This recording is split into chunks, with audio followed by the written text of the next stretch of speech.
Good morning, everyone. Welcome to American Scousers Morning Coffee or Tea with American Scouser on a Friday. I'm a Monday morning. I wish it was a Friday morning. Right? It's a Monday morning, You're trying unfortunately. to skip ahead to next weekend already. So Grumpy's here.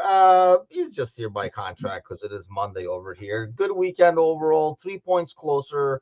I guess we had the chance to clinch it this weekend. It was unlikely, especially the way Arsenal went, and that was crushed very early, honestly, the moment their game started, kind of. But we win our game one way or the other. A lot to talk about the game in that sense.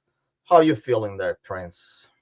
I'm feeling great. I don't. I was gonna say I don't even care about how they play anymore. It's just a win is a win. We're 1 week closer. I'm not gonna sit there and criticize every aspect of the game from each player to see who played really well, who played really poorly, this and Can we do that. a segment where we just criticize Costas, though? Like, is that possible for me? Only because it makes you happy.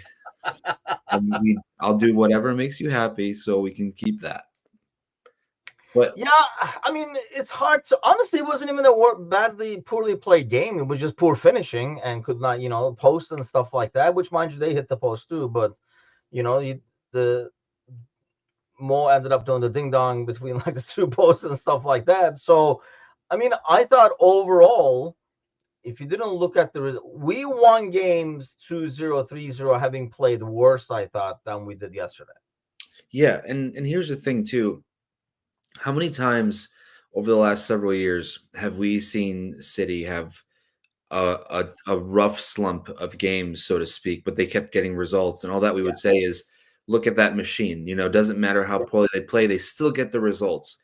Meanwhile, we have a month and a half, 2 months where we're just not playing as well as we did the first month of the season, and all of the wheels have fallen off apparently, and everyone wants to sell every single player, and everyone wants to restart from scratch instead of just enjoying and appreciating what we're doing right now. I think we have to recognize that this slow, measured approach from Slot is going to have us play like this more often, and we're still getting the results. I understand, we lost against Fulham, right? I mean, we lost against PSG, lost against Plymouth. I mean, those are the games that you look back on and hope that maybe it was played differently, or you had a better outcome. But it's not like we're playing that much differently. It's just that we're just getting used to seeing how this actually how the system actually plays, especially later in the season when he is only picking 13 guys to play every week, essentially. Yeah, I think I was trying to pull this up because I think what has happened is talking about like the League Cup and the Champions League and stuff kind of has taken away from what is actually happening in the Premier League in terms of like the team's performance and stuff. I think people have kind of taken that week essentially and projected that to the rest because in the Premier League, the results have still come across, even though maybe the performances were not as great and stuff. But I mean, you look at this right here. Look at that mug. No, look at this right here. Um, Which one? I mean, this is basically our like Premier League form in terms of what we've done, and you can kind of see like week 22 right here is where I mean, that's the streak right there. You had the one draw. Oh, actually, did not play, it says. And then we have the loss. So once we did the Forest, which this we considered, I think this was probably the biggest disappointment right here, is the United game, because we Yeah. thought that would be a win. But then the Forest away, I remember this Forest away, Brentford away, like we got to get out of there and stuff like that. Once we did that, I mean, it's been like Ipswich, that's a combined week right there with the Everton draw and the Bournemouth away win, which was huge. Then you have your 2-2 draw with Villa, which is like, I mean, I think these are all ultimately tougher fixtures that we've kind of, apart from the United one, you could argue. I know there's the rivalry and stuff like that. I think you can kind of like argue that it's still like one of the tougher fixtures just because of what it is, similar to the Everton game. So as he says, we played the best footy I've ever seen on their club, got 94 points, and still didn't win the league. I mean, exactly, and that's the thing. At the end of the day, you get the 3 points. I thought it was a pretty well played game yesterday overall. I think it's one of those where if we get an early goal, And you could see like Leicester was going to be broken the moment we get another goal and we're going to be able to counter more and stuff like that. You win that game like 4-0, 4-1 as like most were expecting. I think people look at that performance and say that's one of the best games we played recently. Yeah, but it's always the goals at the end of the game that will matter the most to people, even though there's a lot more to the game to that because it's a game of low scoring, right? And you can't always expect it. We want to think about being title winners as being this juggernaut of a club that wins every game 4-5-0. I mean, you go back to Jose Mourinho's Chelsea. I mean, they weren't coming out winning every game 4-0, right? But they were absolutely dominant. So there's different ways to dominate and there's different ways to win a game. And I think it might just take some time because we are dominating in a different way than what we're used to seeing. And it's something that we have to get used to as fans. I think there was an image shared over the last 8 matches in the Premier League, during our slump, so to speak, where it looks like we're kind of stumbling over the line. We're still second in the league behind Villa as Yeah. far as results from the last eight matches. So, it's something that we have to put it into perspective. And also the only perspective matters, we're winning the league. Yeah. We're winning the league. I mean, that's it. Why are we doing this? Like, what? Who is that? God, who is that sports commentator? I think that just popped in my head. Like, why are we doing this? Something like that. But it just seems so ridiculous. Why are we doing this? Why can't we just celebrate this thing? Come on. I know that Kazi was talking about it yesterday. I don't know if you caught that on Discord. And I kind of get the notion in that sense because doesn't feel, I mean, league, unless it's a tight race, does not have the excitement of like a cup win or a final win or something like that. But I think it's more special because of the ups and downs and stuff. I think the thing is, last time when we won, it was like, ugh, we won. And then this time when we win, it's almost like too easy. Like, I don't know, like me, I'm nervous as heck when I watch games. Not really, not the last couple of weeks. I just sit down and watch. Just like I'm like watching preseason. I think it has the huge lead and nobody chasing us and pushing us. It has made it that way. I mean, that's not our fault. That's something that's their thing. That's something for them to worry about. I think Carragher was selling it yesterday. Like, that's not on us. That's more on them.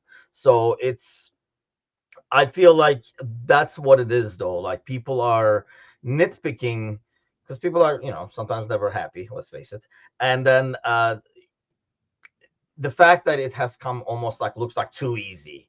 It doesn't mean as much or something like that. Well, I mean, look at the record. I think that's at the end of the day. Look at the record and look at the total points. And doesn't matter everybody else is down. If they were not down, they'd be challenging us for it. I think they create this illusion that if everybody was on their game, we'd be 10 points behind or something like that. That's not the case. It'd be tight. You know what I mean? Like, it would be more stressful maybe, but hey, it is what it is. Let's talk about this. Kevin says we won it already. Which, at this point, I think even yesterday, at one point, I was like, have we won it though? Like, we keep saying this, but it was like 0-0. I'm like, yeah, you look at the fixtures, like, is this team going to lose like 5? I mean, this team might finish, at the time I was thinking this team might finish with 5 draws or something like that, but I just don't see this team losing another 5 games. And that says a lot, I think, about this team overall. Let's talk about this. The moment he came in, I think when he subbed it, I even told Angel there was a set piece when he subbed in. He didn't take it, I don't think. I think Costas took it at the end because it was like, I know why we did that, like curved it with the left. But I was like, oh, look, he's going to come in and do an assist now. Like, the moment he comes in, his first touch is going to be an assist and stuff. That didn't happen, but he ended up scoring his first left-footed goal ever. And then the celebration comes. See, last time he did the celebration, a lot was talked about. And then when the rumors came in, we talked a lot of shit about it. First off, what do you make of the celebration? All right, here's where I'm at. And I know this might be a crazy thing to think for some people, but I think you're allowed to be passionate about the club you play for, but also be on the way out. I think there is so much history, obviously, between him and the club, between him growing up as a fan, wanting to play for the club, and the elation of scoring that goal after coming back from being hurt, after all this talk, and to just be passionate, excited about it as a fan of the team, and then also be kind of like taking off the shirt as in I'm not putting the shirt back on kind of thing. That's reading too much into it. I think as soon as that happened, we're like, well, he's taking the shirt off so he doesn't have to kiss the badge. He's taking the shirt off so because we know he's not putting it back on so he can put on a Real Madrid one. It's like part of it. That's what He I was. was I'm like, maybe just taking it off because he wants to put a Madrid one on. Like he has another one on the side or something. yeah, or he just wants to show off what he's been doing with Mo in the gym. He's like, look, guys, I mean, I've been in there with him too. Look, I mean, we've got similar physiques. To What's be going on? fair, when he took the shirt off, I was like, yeah, most taking the shirt off is a much There's overall better look. there's levels to it, that's for sure. It's a couple levels below, but still a couple levels above someone like Hazard, maybe, you know. Um, so yeah, I think obviously we want to read into and overthink and overanalyze every single thing that happens because that's just the nature of what we do, especially for people like us who sit here and talk about it. We want to have some fun to overanalyze, to think about what they're doing. But I think ultimately it was just a celebration of the goal, and there was no other intent in the celebration other than him just being passionate about the club that he has grown up loving. So you think it was more of like like at that moment he just happened. It wasn't like he was like, and when I score, that's what I'm doing, kind of a deal. Yeah, for sure. That's exactly what I'm thinking. Because I think back to every other celebration that he's had, especially when it comes at the King Power, because he's had it. That was the third one now that he's had there. Yeah. And so I just think back to all those, and I don't know. It felt like it was just a genuine reaction to that moment that he had, and not so much a planned thing that he was thinking of doing just in case he scored. Yeah, I thought the same overall. I mean, I was joking about, so I was telling Angel, I'm like, maybe he just took the shirt off because he wants to put the Madrid one on and stuff like that. But I took that as it was more, look, whether he's staying or going, more likely going or whatever, this is still has to be a lot of pressure on him, a lot of pressure on him in terms of hearing all this stuff, which again is on him, by the way. Like, I'm not excusing it, but it's still has to be a lot of pressure. The way he's going about this has brought this pressure on him, but it is a lot of pressure. It just felt like, and I'm sure coming off the injury, I mean, McAllister was talking about like he's been working really hard to come back and stuff like that. So I guess when we go back 3 weeks ago, McAllister wasn't giving the stink eye either, by the way. Like, as people were trying to read into that when he's like walking, he's like, look at him, he's giving him the evil eye and stuff, because McAllister seemed extremely happy for Trent. But I think it was just like a more of a, like, I'm sure you wanted to come in and do something in a game like that, where it's not like if you don't win it, we're not going to win the title or something like that. But it was more of a, like a release at the same time, relief, like joy. And then, yeah, it takes the jersey off. I don't know, like that's one like everybody tries to read a lot into it because of his situation. If McAllister took the jersey off, I don't think we're like, what is he trying to say? Like, it's just a matter of what he's done. Um, do you think anything changes in that? I mean, like, does he, like, these last month and a half, is he still, or since he's been working on this for a while, it's already a done deal anyway? Because they asked him again, obviously, because now all the questions are going to come that way, and that's on him again because the other guy signed already. So he's going to be asked all the time. He was like, I don't talk about it and stuff like that. Where do you stand on that? Look, I've said all year, I'm not going to talk about my situation. All right. So we're going to need to move on from this question. Yeah, I think that moment, I think I found Slot's, it wasn't the post-match interview, it was the post-match interview, not the press conference. It was the one with Sky that he did right before the press Oh, okay. conference. I don't know if you watched it or if you. I did not see that part. I heard, I think Neville talking about it afterwards on his thing, but I didn't watch it. Yeah, he had said something about Trent being a very special player if he puts his mind into it. And I feel like we haven't really had any manager say that about him specifically, of like, because it feels like we've said that. Like, Yeah. if he's on and if he's mentally in it, he can change the game in so many ways, more ways than other players can. But for us, we've always seen that he's not always been clicked on. He's always lacked that sort of that instinct, that killer drive, if you will. Something like we talk about, like Mo feels like he has it most of the time. For crossing sports, something like Kobe and Jordan, right? They just have that thing where once they switch it on, they're switched on. There's nothing that's going to take him out of that. Yeah.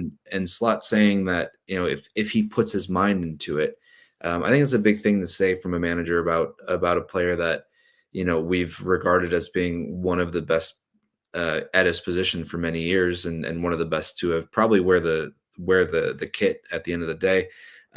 So I feel like with all the comments and the interviews, I don't see it changing. I think he's leaving. There wouldn't be that much. I don't know. It I don't know. I just don't think it's going to change. There's nothing else I can really say other than I don't think it's going to change. I don't think so. And I've been saying this for a while. It's for that exact reason that I would not want it to change at this point. I mean, if that was a thing, he's already doing like, okay, see you later. You can go. Because I feel like if he comes back, we're gonna. I don't think we should be debating about players' head being in it and wanting it and stuff like that. I think that's not a good quality. I think when a manager says that, like I take that as a negative. Like when he puts his mind to it, I take that as a negative. That should not be something, you're talking about, for example, like Kobe. Like Mo is a lot more like Kobe. Like in terms of everything, good and bad, the ego, the selfishness, but the ridiculous work ethic, like constant chase for perfection and stuff like that. I mean, you're never going to question. We're not going to ever say, well, if Mo really wants it, or if Mo really put his mind to it. That's not even a debate. That's not even like a situational thing. That's automatic. And I feel like when you're getting paid, and everybody's getting paid ridiculous amounts, but when you're getting paid ridiculous amounts, when you're the freaking vice captain on top of everything, if your mind is in it, should never be in a sentence or should never be considered. And that's what I've always criticized about Trent, is because I do agree with that. We talked about it before, like, oh, when he puts his mind to defending, you're a freaking defender.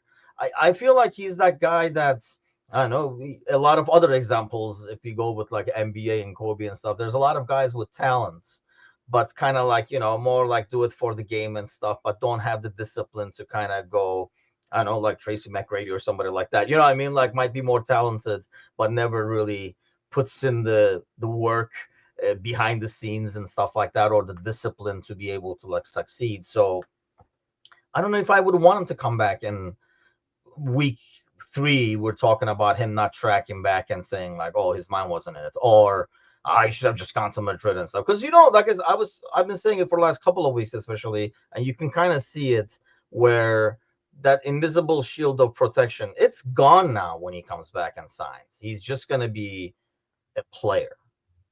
Yeah, because that's the only thing that's been keeping his keeping him at bay as far as fans are concerned, is just having the protection of him being from the city, of him growing up with the club, and having all of the talks about this. And I understand that it's, at the end of the day, it's all been rumors, but it's hard to see that stuff not going on for the last couple of years and not think that something has been going on. So because you could have easily squashed it 2 years ago, you could easily squashed it last year, could have easily squashed it all of this year. You've had chances to squash it. And so I agree with you. At the moment, if he changes his mind, if his mind has been changed and he comes back, then that protection is gone. And I think as a club, maybe as a fan base, we just need a reset over and kind of a brand new, not like a Klopp slot 2.0, but a slot 1.0. Like, and that might not happen until Mo and Verge leave, honestly, because I think when you have those two focal points, that's a big part of this of the two that you're building around, at least for the next couple of years. So I think it's always still going to be right now, maybe a little bit of that Klopp slot 2.0 thing until Mo and Verge leave. But at least you kind of have a sense of direction that you're going in, and you're not trying to sort of stay in the middle. I think I, I know Serzi's going to hate this because it's another reference to basketball, but it's one of those things where you have a team. Let's call them the Chicago Bulls, right? Just randomly, right? Let me just pick them randomly, no reason why. And you are either not good enough to compete, but you're not bad enough to tank, so to speak, or to get a better pick. And you're always just meddling in the middle. You don't know. You don't have an actual succinct plan, whether it's this way or that way. Yeah. With Trent leaving, there is a succinct plan of this is the way forward. This is what we have to do. And I think we have to get to that point as fans and as a club. I think this reminds me of like when I look at the situation, and we're just kind of like reading into things. Like I don't have like proof or anything like that, but when Coutinho left, I almost feel like Klopp was like, that sounds good in a way, because he wasn't fitting in one way or the other to the system that was established afterwards. I guess you could argue that it would have been different if the system would have been different or something like that. But having seen Klopp, he wasn't changing the system; he was just trying to jam players into it. We played Curtis left wing for God's sakes, so I think he was almost like semi-happy because then, not to mention the money coming in to be able to convert it to it. I almost feel like with Trent leaving, I almost feel like Slot will be like, okay, good. Now we can get a right back that, I think Slot has, anytime you listen to him talk about something Trent did and, like explaining a situation and stuff like that, he always like says, and the notion I get is like, when you have a guy who can do this, you got to use it somehow. Even if you don't like it, you got to have him out there. It's like, let's do another NBA one. The guy who drills like ridiculous 3-pointers, shooting 50%, but can't defend, you got to find a way to get him out there and maybe do something else to cover his, like defense and stuff. So I think it's like the same way. I think behind the scenes, he is like the two important ones are here, the building blocks. And then good. Now we can get something. Now I can really do what I want to do, kind of a thing is the impression I'm getting. Nothing to back it up, but And and then the drama of it is gone too. That's the other thing, is yes. you move past the actual drama and the narratives of it, because that's a boring thing to have in the locker room all the time. And they've been talking about it, obviously as the title comes closer and closer, like like the impact of Slot and stuff like that. And we kind of, we talked about it all season in terms of like, people screaming since September saying, oh, this distraction is gonna like, get us off the rails, and the season is gonna go down the drain because of the distractions, FSG and stuff like that. And I think Slot should get a lot of credit of how he's handled it and kind of like saw it as something totally different and focused on the football. Maybe that's where the coach versus manager thing has kind of helped the situation. But at the same time, you got to give credit to especially Mo and Van Dyke and stuff like that. And I mean, even Trent, he had a couple of games where we really questioned, dude, are you still here? Or like, what are we doing over here kind of thing.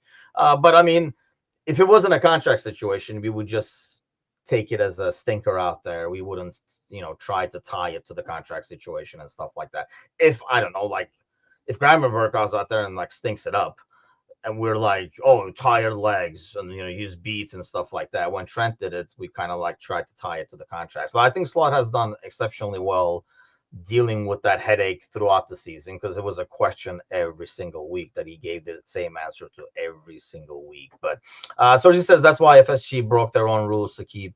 Yeah, I mean, when you have guys like that, they're actual leaders. And would you assume, based on Trent leaving, that Mo will be the vice captain next year, or do you do something where you kind of like groom the next captain up there, like a guy like McAllister or somebody? I don't think McAllister's a bad shout, but I think it's going to be Mo based on seniority, based on the impact that he has around the club, based on the impact he has on players. I think we've heard before. I don't remember who it was. Maybe it was Virgil. Maybe it was Robbo. Someone telling Mo, that he has to keep his head up after a missed chance because every player on the team looks Robo. fatigued. Yeah, it was Robbo. So, that kind of statement alone makes your impact so much more valuable. And so if I hear that about a player, I'm thinking that's the kind of player that I would want as my captain, right? Because if my feelings of whether I can hang my head or not are based on him, I think that tells me everything. Yeah. So But I think maybe like between Virgil, Mo, and McAllister, I mean, I don't think that's necessarily a bad trio there. Whether it's alternated between Mo and McAllister or whatnot, I think I think those are all good shots. But again, there's plenty of captains on the team already, at the international level at least. So it's not like you're missing that. No, I just wondered, like, like you wouldn't have want a situation again where you lost both captains maybe in 2 years and groom somebody. But I think, yeah, Cersei said, don't think. I thought so. Okay. We'll not have meeting to replace. Yeah, that's the thing, I guess, that I worry about. Like, again, you got to replace both captains. But at the same time, I mean, Mo could come and say, hey, why don't we groom one of the young guys? I think that has to come from Mo to come and say, why don't we groom one of the young guys? I'll do my leading anyway. I mean, he does it right now. Any guy you talk to, especially the young players, like you listen to Harvey, you listen to Curtis, you listen to who was the other one? Like, listen, I mean, like Robo was one of them and stuff like that, even though he's an older guy, that he sets the tone. He kind of, like teaches everybody what needs to get done and, sets the example. He's more like a lead by example kind of guy, I think. And it's very easy to do when you're like, just do what I'm doing, meet me in the gym tomorrow morning kind of a deal, and I'll take you under my wing. So he might say, I'll do that behind the scenes anyway, why don't we groom the future kind of a deal. Or if he's going to get offended, if that doesn't come from Mo, I don't think you put a guy above Mo and say, okay, he's your vice captain now and stuff like that. I mean, different dynamics for this one. But And who says they're both leaving in 2 years? ooh, Coming back we're again. starting contract talks. I like it. We're back to the contract talks with Mo and Verge. Let's do it. How bored are we now, guys? Can you not win the league and have some fun? No? All right, let's do it. Yeah, I mean, especially with Van Dyke, you would never know.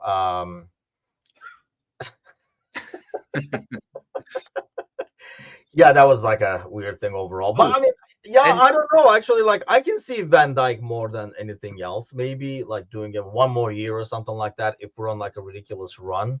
But this buys you. I mean, we've been talking it for a while. This just buys you one more summer to kind of continue building that slot 1.0 you're talking about, as opposed to trying to do it all in like one summer and stuff like that. So, but at the end of the day, another 3 points. More Trent talk probably all week. Do you think that's taken away from the title a little bit? That's what everybody has been blaming it on all along. Well, now 2/3 of it is gone. They were like, we can't even celebrate properly because of all these contract talks and stuff. For some people, yeah. Some people just don't like to feel good. I think they like to be miserable. That's if I've learned anything from my life is that some people will just always be miserable no matter how many good things happen to them. And so if we can't sit here and just enjoy this moment, and I understand, I personally understand the whole Trent thing and this being not feeling great, right? We've talked about this specifically. We've talked about me sort of growing up with Trent, if you will. And I get it, but we've always said there's no player that's bigger than the club. And right now, this is a club achievement for this year, an achievement that, if we're honest, 99% of us did not think was achievable at the beginning of the year. The majority of us were hopeful for a top four finish. Yeah. We're hopeful for maybe a trophy, right? And the fact that we're able to win the biggest one that we always feel like is the biggest one, and now now it's a bunch of it just seems ridiculous. It seems like we've been spoiled way too much, and it's sad because I would love to see everyone just be able to just enjoy it and be happy. But there's always going to be someone that needs to just, throw a nail into a crowd of balloons. I don't even know. That's probably the worst thing maybe not the worst thing I've seen, but it's going to make sense. Look, with the Trent thing, it's funny because Daz actually messaged me yesterday, who's doing a lot better, by the way. I know we had posted a GoFundMe on our like socials and stuff for him. He's home now. He's doing a lot better. A lot of like steps to kind of get back to where he was. But it was kind of like your monthly reminder that our days can go just like this. Don't plan, celebrate now. You might not have another league title, kind of a deal. But yeah, he's doing a lot better, so that's definitely good to see. I kind of like check in with him occasionally, but he's like a regular follower and a supporter. They were actually on with us doing the Carragher Foundation 24-hour podathon and stuff like that. So if you watch that, you know who Daz is. But um, he messaged me and he actually said you can see like how much the fans love him and stuff like that still during the celebrations. I actually like kind of not agree with that because I feel like that celebration at the time is similar to Trent's celebration at the time. It's the moments that everybody is celebrating. So, like nobody's gonna be like, no, no, no, no, no, I don't think so. You're going to Real. Yeah, yeah, everybody's just crazy, right? Like, I mean, you've gone to Leicester for a win to get closer. Possibly the title clincher is why you went there, probably, and you were there celebrating the win. I think overall, what I see is people from Liverpool are a lot harsher on him than us because I think you kind of almost like see yourself in Trent, right? And then you're like, it's like, oh, that was my dream too. If you grew up in the city and you're a Liverpool fan, you want to play. Like, so he is basically, you're living your dreams in a way through him. And when I talk about the invisible shield being gone, I think that's why that invisible shield of protection was there for him. The moment this came out more, I think you get hit with the reality like a slap in the face that he's not you. He's another pro player.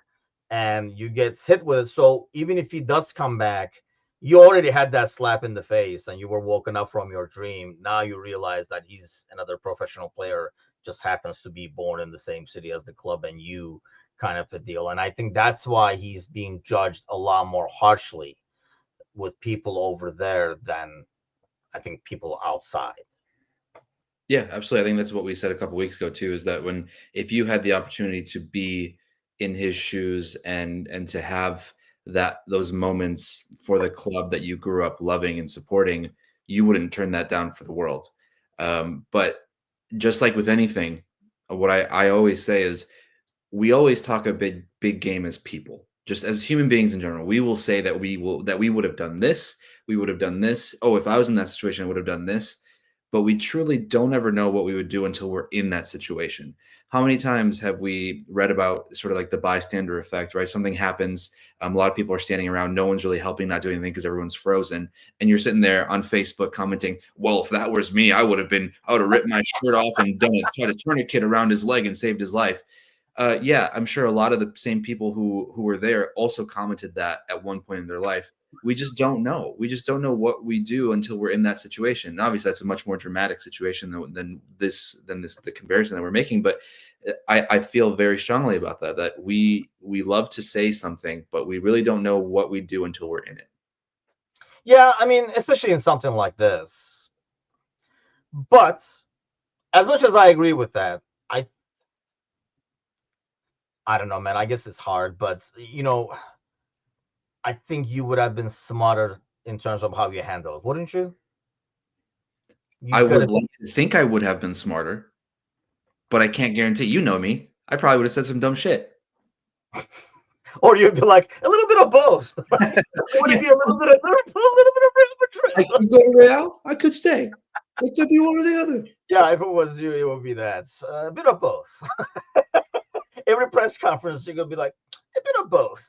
I want to be here and I want to be there. Stephen Cook, you should be telling Football Flashback. Come on Wednesday when Football Flashback is throwing his crazy bets out there.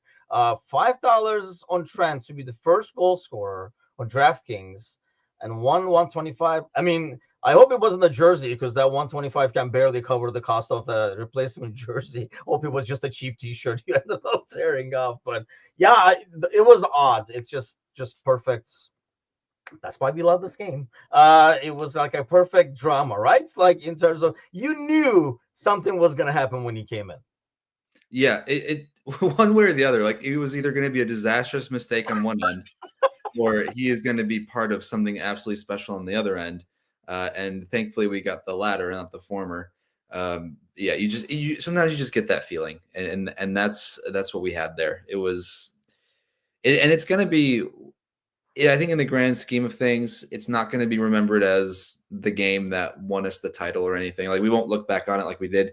Like Kazi keeps talking about the Brentford away game. I think, for good reason, the 2 goals from Darwin was a huge moment in this year as a whole. And that's one of those games where you look back and think about, well, where did the title run really take its course? But this moment will be remembered because it is Trent. And if and when he leaves, we're going to talk about this moment probably for a long time. Yeah, that's a good question, actually. When did you say this thing is done? Yesterday. Maybe I'm asking the wrong guy. Yeah. No, I think next week. Like, I think it was because the roughly. Bradford game, we're going back to January 18th. As Yeah, big as it was, because like I say, it went back to, I remember, because there's a huge gap, right, from the United game. Like there's like a 9 days in between, which at the time is a huge gap, for the Premier League. I remember we had one, and there were like next 5 games images freaking everywhere. And damn, see, we gotta save these for Wednesday when I actually agree with John. Usually John is selling half the team, and I'm trying to like talk him off the ledge. By the way, we got to talk about Diaz. Speaking of John, the Diaz hater, we got to talk about Diaz. But I agree with him. Like that was what's the date here? February 23rd, away City 2-0 win. But going back to that, we had like, next 5 games, and it was the Forest, the Brentford, like how many are we gonna get from these and stuff like that. But when did you say, yeah, I think we got this? Not like, oh, we got this and lean back, but we're winning this thing kind of a deal. December 29th, 5-0 against West Ham. Really? I think it felt pretty good then. And then when we tied United 5 days later, were you like, maybe not? Yeah. The joys of being a fan of this club, Sergi says I said it on our preseason show. He did. I know I didn't. That's why I said 99%, because I know Sergi was the one person out of the 40 million supporters of this club that was like, yeah, we're gonna win it. It's fine. That's like a homer pick at the time, though. I think I picked 2 just to pick. But that was more like, I even said it at the time. I think it was just more like a homer pick because I don't want to pick against them kind of a deal. But I think realistically, we all thought top 4, maybe be. Oh, okay, so let me ask you actually, that. let me, before you do that, we have in our Discord channel, for everyone who is not part of it, we actually have a prediction zone at the beginning of the year that people put their predictions in. And I will say, Trevor did put Liverpool first as well. He was the last comment in there, and it's not edited, so it's not like he went back and changed it. So Trevor was another one that put Liverpool first, but outside of that, the only other person that put Liverpool first would have been Sir Z. I don't even know if I answered mine in there. Nope, because you're the worst. I am the worst. I did not answer them in there. I think by the time I was like, oh, damn, I never got around to it. I mean, we obviously, that was the end of our 24-hour podathon. I remember doing it as a homer pick, but I don't think anybody realistically expected this kind of a season coming out of it. But the question to you is, does that show? Oh, it's going to be. Here comes the bit of both. Does that show the slots? Yeah, see, and Slot as manager of the year. He did. We will, just like every year, we'll go back and we'll talk about all of everyone's. Back when I'm on my computer and I can have both screens up and I can share part of the screen about everyone's predictions. Trevor did pick Phil Foden to be his player of the year, which hasn't gone so great. But, there are much worse predictions that I see in the list. We have the full receipt, Trevor. We pulled the whole thing up. Does this say, like, Slot, you would think he would get the manager of the year, right? Especially with the way the Forest fell off. I think if Forest finished the way they did, you could have an argument. But the way they're falling off right now, does this show how good and great Slot is, or does this show how overrated is not a good word. How the impact of Klopp on the squad was overblown. Because the narrative, especially by the FSG out crowd, was Klopp is saving them once Klopp is gone. Which where are those people at? Which hole they crawled into? I don't know. They'll be up in the parade celebrating like they never said anything. But um, so they were saying, Klopp is saving FSG. If it wasn't for Klopp, like this team would not do all this and stuff. So was that overblown, or is Slot that good? Here comes your line. I think I think it's a little bit of both. I think the problem here is that because it's the same players, you have to give the players half the credit and the manager half the credit, I think, because why are you looking at me like that? I mean, okay, keep going. I'm gonna hold my comments till the Okay. end. I'll I hang up and listen. I'll hang up and listen to my answer. maybe I've changed my answer in my head already. I don't know. Sometimes I start a sentence and don't know Don't know where. the Michael Scott of Mondays. Go ahead. Or the Michael Scott of American Scouts, not just of Mondays. I mean, you give me a title, you play it full. I think Slot is that good, but I also don't think that Klopp's impact was overblown because I think he got the most out of players who maybe wouldn't have made as much of an impact in other clubs or under a different system. Like someone like Jordan Henderson, who we both regarded as being a very great piece of that entire Klopp era, right? I mean, he was the perfect midfielder for what he needed. But if you put Henderson in like the City side for Pep, you don't have that same sort of I guess what am I trying to say? The same sort of product, the end product from Hendo that you needed for the team as you did for Hendo under Klopp. So while I feel like Klopp was able to bring out what he needed from each player, we haven't been able to see what Slot can do for those kinds of guys because he hasn't had the time or necessarily the choice of which guys to do that for. Does that make sense? It makes sense. I'm just not buying it. Let's put it that way. Because I Well, then, mean, like I know what you mean. I think maybe Henderson didn't register as an example for me because I don't know if Anderson would play. I mean, it's different midfields, right? It's different systems, so I don't think it would work with like City anyway, for example. Does that make sense? Like, because when you said Hendo, I think that's what it was going well, and now you say Hendo, it threw me off because I don't think Henderson goes into that midfield anyway. Because I don't think he's a Pep kind of player. He's more like a blue collar midfielder that Klopp requires in his system, so we can bomb up Trent and Robertson and the way we were playing. I think like I would give every credit. I think it goes back to what you're saying, right? You were giving credit to the players. I think in the past, the players were not getting enough of the credit. So maybe my question was already setting you up as they always do, right? Like I think in the past, that's why I feel like it was overblown though, because I don't think the players got enough credit for the players that they are. And maybe that's why they like Slot so much. that I Because agree instead of with. Klopp getting all the credits, now they're getting some of the credits. Because now we're saying, well, maybe these guys were good.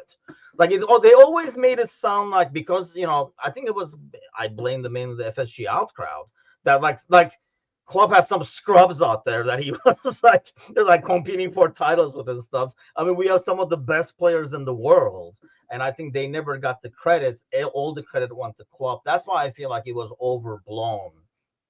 And all Slot has really done is it's an easier job, right? The standards are already set.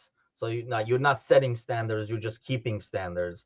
But I think, going back to what you're saying, you look at player like Gravenberg and stuff like that, where Gakpo has been better. Maybe it's the Dutch connection, it's the common theme over there. I feel like Diaz has become a better player under Slot. So he has improved players as well. He hasn't just kept it up and it's starting to fall apart or something like that.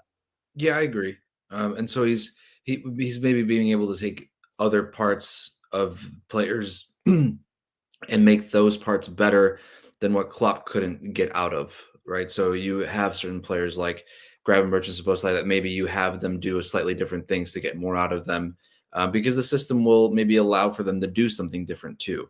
Yeah. Sometimes you're not allowed to do different. Like, many times, how many times do we talk about Gravenberch just feeling like he doesn't know what he's doing out there? But Hmm. maybe because what he does wasn't right for that system for that time. And now, if at least, I mean, maybe in the last couple of weeks, but the first several months, we were talking about how everything just seems to flow so easily for him. It's because maybe he just fit this a lot better than what he was trying to fit into last year. Yeah, I mean that makes sense. I remember like giving Gravenberch a lot of shit in the preseason, saying like he should have been going there earlier. He didn't even play with the national team and stuff like that. But so as he says, I personally think that these players were only a few games from winning the league last season. Things fell apart after the Manchester United FA Cup game, and I think this is where I love Klopp, man. I not only as a manager and obviously what he's done for this club overall, like building that team, winning anything under the sun. But aside from that, I really like his overall takes on life and things like that as well. Like in general, like you listen to the guy talk and you're like, yeah, he's a solid dude. But I think if last season happened this season, Slot would get hammered because things fell apart, right? It's always like we put it on the players when things went bad. It was Klopp when things went good. I think that was very unfair on the players during those years. I think that has kind of changed because I mean, he is slowly becoming this like personality and stuff like that. But like Slot seems just more of like a guide, keeping the calm and stuff like that. And I feel like we're giving the players a lot more credit now than we were before. Yeah, at And least we agreed on something this morning. we should have been giving them more credit in the past. And I think we've talked about that on here, right, for many years, is that, it's because it was always everything goes well, it's on Klopp. Everything goes poorly, that's not on Klopp. That's just how it's been. And that's not consistent. You have to be consistent with what you're saying, with what you're thinking. And so, yeah, if last year happened this year, all of the comments would be, oh, he's not ready for this level. Yep. We brought him in too early. We should have gone with Amarim. I mean, everything else Yep. would have been, all the comments would have been much different. So, yeah, and it's so I think it's a good testament to Slot's character, for his consistent, sort of just his consistent belief about the game and the way they play. He talks the same way that he talked week one to now. It just Yep. seems like everything is so methodical. Everything is just, there's a process to get to the end result, and we're not deviating from that, and in a good way, right? I mean, because sometimes you can have that go in a much worse way if you're too stubborn on how you need to get your things done, like Yeah. Klopp at times, right? And so it's nice to see someone who also is, from what we have seen, a pretty decent human being as well, that has a good outlook on life. So I think that's just, we're a bit spoiled now to have another manager that we can love and appreciate for many years. I think it's like you got to give FSG some credit too, and Edwards and stuff like that. I think they brought the right kind of personality to follow the other personality.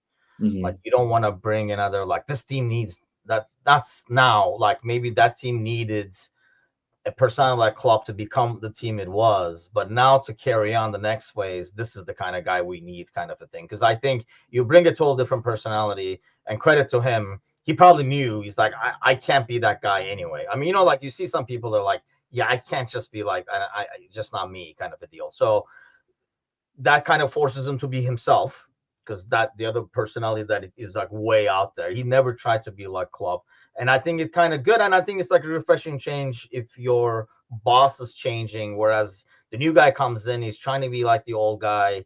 I think Trevor was saying earlier, the sequel is never as good, so you're gonna nitpick and stuff like that. And I think it's been like perfect. The guy they found is a perfect sequel to the other guy, but Kevin says, actually, this is interesting. That's why I watch you guys. Just what? Really? They're playing right now? Who's the lead striker, by the way? It's not Bamford still, is it? Bickler's guy. I you think Bickler would still take him for a club? Oh, Uh, he was taking him anyway. Hero. Piro. I know who that is. Here's a question. Actually, more to Kevin than anything else. Yes, Abdul comes and thank you, sir. Yeah, I sign that man. Get him over here. We need the number 9. But He's uh, Dutch too. I would ask Kevin actually mostly because Kevin said that's why I watch you guys. I wonder because there are some teams that are, if you're not a fan of them, are kind of fun to watch. Like this year, I felt like while Spurs games were like Spurs, not themselves necessarily, but their games were fun because it was such open and you could always take the over. It was like 4-3, 5-2, and stuff like that. I felt like Brentford is a team like that. That's kind of like more fun to watch. Brighton at times, I enjoy like watching their like, watching them play football and stuff like that. So like wonder a guy like Kevin, for example, who was because that Liverpool team, I think if you were not rooting for like if you're like a Crystal Palace fan like Kevin is, or like a Fulham fan and stuff like that, I would probably think it's a fun team to watch as opposed to the City team. They were like chasing each other, they were constantly winning. But if I'm picking one guy as a neutral, I'm watching a Liverpool game just because it's a lot more like go, go, go, go, go. Yeah. Is it as fun to watch now as a semi-neutral? Kevin is half converted now. This team, because it has changed a lot. It is a lot slower. It's not as crazy and stuff like that. So I don't know if you're gonna get as many neutrals, Mateusz, watching this team and we're like, oh, I can't wait to tune into a Liverpool game because it does feel a lot more subdued, especially if you were watching them like 3-4 years ago. Yes, yes. If you're comparing it, it's always going to be that. But if you're maybe going into this league or going into the sport fresh and anew and haven't had any previous experience with it, then maybe you tune in and you're like, okay, so this is how the team that wins the league plays, right? And you kind of just get used to that and how they play. But if you're a neutral, I mean, you're probably at this point in the season outside. I think a lot of neutrals are going to be watching on Sunday because I think even as sort of rival fans, sometimes you watch the end, you watch that celebration happen. So I think a lot of people will be tuning in on Sunday regardless. But I again going back to what you were saying about watching other clubs, it's just we kind of just fall into a pattern of maybe just watching something that is different from our own, and that's what ends up exciting you maybe is that while you have enjoyed watching your club and getting the results that you want, sometimes you want something a little different. So you don't end up watching the same thing. You watch something that's completely different because you want that feeling of having something Huh. different. I guess, but would you sit down and watch Ipswich Everton? You No, wake up in the morning, 8 in the morning, our time, let's say. Ipswich Everton is on, and Brighton is on. different, but still in. I would want to watch something different, but that's something that's different that's still enjoyable. I'm not watching Oh, something different to want to stab myself in the eyes every minute. That's a different thing still. I'm Uh, not eating shit just because it's different. I get it. Okay. yeah. But it's Okay. all the B clubs. You mentioned watching Brentford because it was exciting to watch Brighton and Bournemouth. I think those three, outside Yes. of our own, all the B clubs were had some fun watches. And I think you're doing a little bit of, as a Liverpool fan, you're doing a little bit of scouting too. Like, you're watching certain teams, you're like, yeah, that's the kind of guy we want. That's the kind of guy we want and stuff. Because I think it fits a lot easier. It's harder to watch an Everton team and say, yeah, that guy works because, it's like a total different style where the team plays a bit more attacking and open. I think it's a bit easier to fit those pieces into your own team too and say, I can see him thriving over here. Whereas you put a center back in a team that parks the bus, yeah, this guy is great over here. He's heading everything out like Nat Phillips, but then is he going to be able to play on a high line and all that kind of stuff? Where is Nat Phillips, by the way? He's still with us, right? Yeah, he's going to replace Virgil any minute now. Purely entertaining, and also my backup team if Palace gets relegated. That's nice.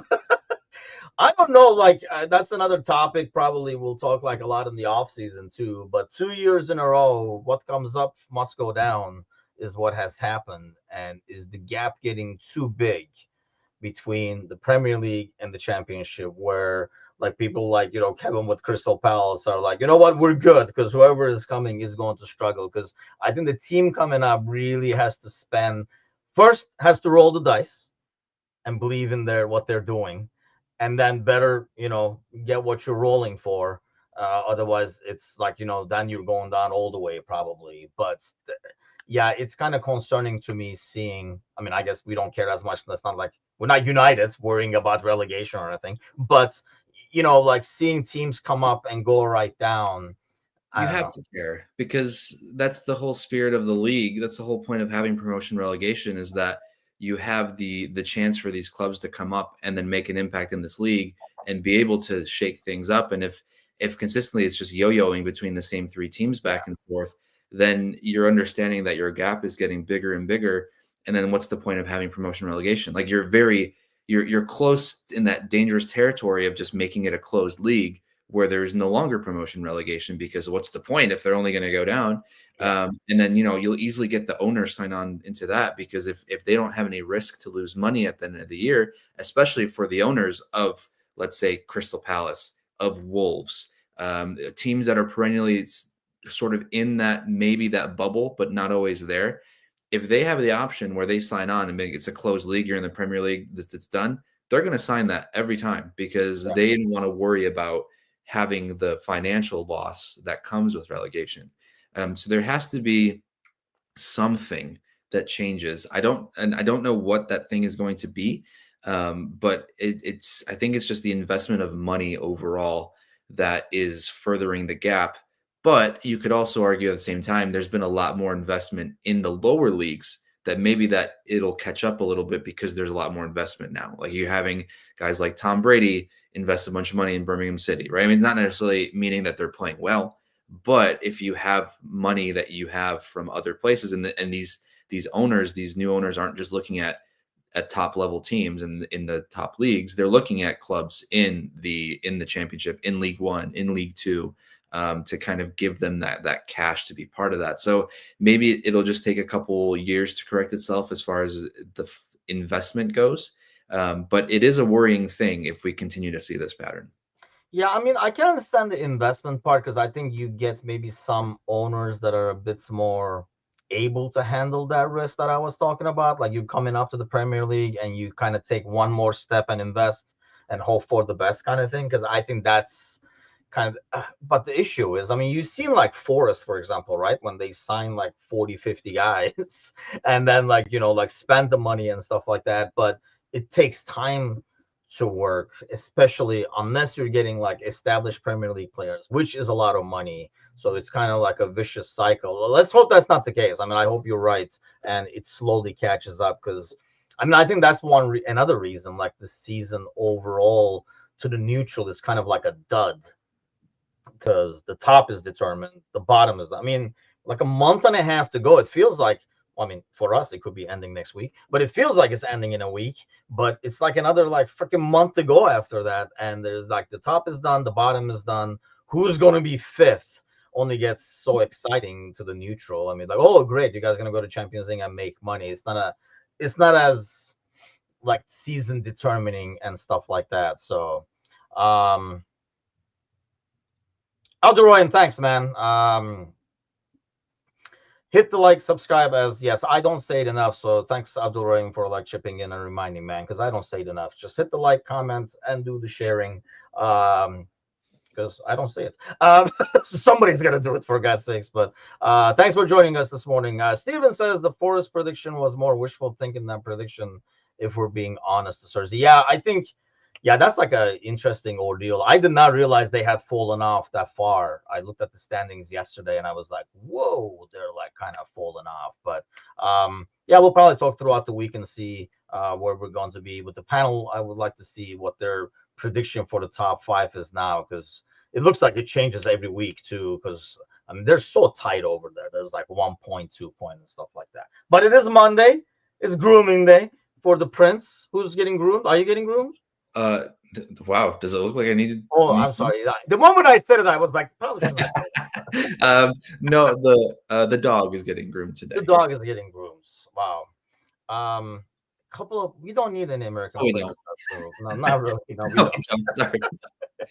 We need Turkish players. Damn it, we should have gotten Arda back in the day. I don't know if you could do it in the Premier League. To be honest with you, I'm still not convinced. Ferdi is one guy I would have wanted. He got MLS. unlucky and got injured, but Yeah. Ferdi is one guy I would have loved to have Fenerbahce. And let's not talk about any Polish players because there aren't any. What really? Cash? Yeah, you want Matty Cash on as Who your is right? the Polish player right now that you would say, Well, like, actually, I man, mean, it would work in Liverpool and it'll be really good? um, Lewandowski, if he was 8 years younger, to be that Yeah, nine, exactly. Yeah, that's why. to be Like the. right now, that you'd be like, we should go sign that guy. I I think, felt like that with last year with like Faraday, for example. and that's the problem though, is that the guy I'm thinking of would compete with Ferdi on that left side because it's Nico Zalewski, the left wing back for Inter. Yeah, So I do like him, but I feel like he's very much like I don't think he's a slot type of left back though, because he's very up and down and not. I don't think he's the ball winning kind of defensive minded as much as enough as slot wants his wing backs to be. Or more of an actual wing back and a not yeah, left back yeah, is what he yeah. looks like. I watched a little bit of Serie A, which I never do. Yesterday, I watched AC Milan play Atalanta, mostly because I was too lazy to find the remote to change the channel. It was already on, so I was like, "Oh, that's an interesting game. I'll just keep watching it," kind of a deal. But yeah, it was. I was watching Lookman. I can't remember who said we Oh, should get Lookman. If he ever passed, I mean, it would be great. But that guy does not pass the ball. I noticed yesterday. Otherwise, look, yeah, man does not look. Oh, look, man, I'm open right here. Okay.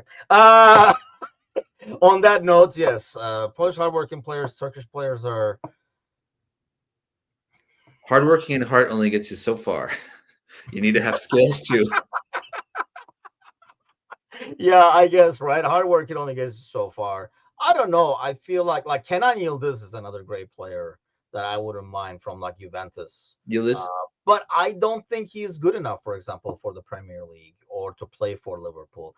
He would be Chiesa, basically. We would keep saying, like, is he going to get any minutes? Where is he going to be? I feel like, I mean, like I say, let's see how he comes back from the injury. He actually got injured in our game when we played him in the cup game. And then remember, he scored that goal against us afterwards, but then that foot was still never the same. And he's been out since, like ever since then. Ferdi has been out. So otherwise, I think he would be like a good player to get. But on that note, we'll wrap it up for today. I'll be back tonight, 7 o'clock Central, 8 o'clock Eastern, with the gang for the Monday night podcast. So do join us then. Like, share, subscribe, all that good stuff. And we'll see you guys tonight. Take care.